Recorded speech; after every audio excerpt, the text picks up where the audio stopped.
In this segment, we're going to look at quality. You'll often hear it called total quality management. And the reason for that is it's not just the quality of the individual product, but there's a lot of quality aspects in a business that take place. Do you have quality customer support? Do you have quality R&D? What things are you doing well? And you want to look at the overall aspects. Now, people often talk about how quality costs money. Let's take a look at it and see what happens. So, first of all, the objective is we want to improve quality everywhere in the business. Administration, marketing. Do we have better marketing for the people? Do we use marketing more effectively? What does quality marketing mean? What does quality HR mean? What does quality accounting mean? How do we improve the quality? And I think you could probably have been in businesses and work some places where there's parts of the business that really don't do well. And it's a pain to deal with them. Right? It might be a pain to deal with HR or a pain to deal with marketing. We want to improve the quality in all areas of the business. And we obviously think about production. That's probably the first thing we think about. Right?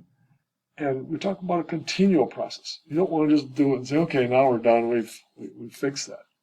You want to continually improve, learn. In principles of management and intro to business, we do postmortems. What did you learn? What worked well? What didn't work well? What will you do differently next time? And you want to continually improve. So this is a big controversy until somebody, I forgot the guy's name, wrote a book, Quality is Free. And the idea is that, yes, you have to invest in quality, but the payback is great. Right? If you have good quality, let's just say of the product, well, the guarantees, the people that have to return their product, that's going to go down. The expenses that. You don't have to rework products or have recalls. Support costs. People aren't going to call in and ask for support as much. And customers are happier. They're going to buy more. So in the end, investing in quality actually gives you a return. Now, there's all kinds of standards bodies and things that do purport to help with success. I have very biased opinion of ISO 9000 and ISO 9001 are quality standards. I've had to work in organizations that do this, and to be honest, it has nothing to do with quality. It's process stuff, and I have a very low opinion of it. Six Sigma, I won't talk about where that name comes from, but Six Sigma is the idea you want like 3 defects out of 1 million, very small defects. And the whole idea is, how do you get there?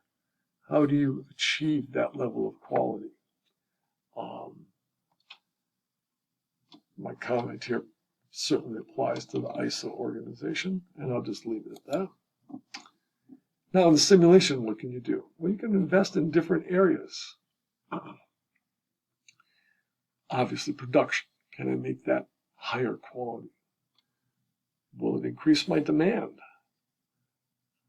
Higher quality might reduce my research and development times.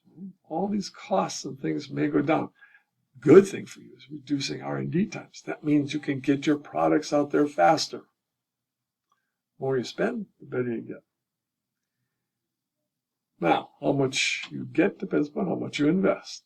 You can see here that you want to do at least 500,000, and you really don't want to do more than 2 million. And once you've done 5 million over a few years, right, so you might do 1 million, 2 million, 2 million, or 2 million, 2 million, 1 million. Once you've gotten 5 million, you're pretty much plateaued. And it doesn't mean your company's not going to keep improving the products and quality. It means you've ingrained it in your company. Everybody, becomes a natural part of what people do. Right? So it's not a new thing. It's something that you've invested in and becomes part of the culture of the business. So I highly encourage you to invest in TQM. Now, you got to be careful. You may not have money to do all the things you want to do in all the areas. And that's something you're going to have to take a look at. But you will see improvements. You will see companies that are investing in these have improved results, either in demand, the quality is better, getting products out faster, or reduced costs.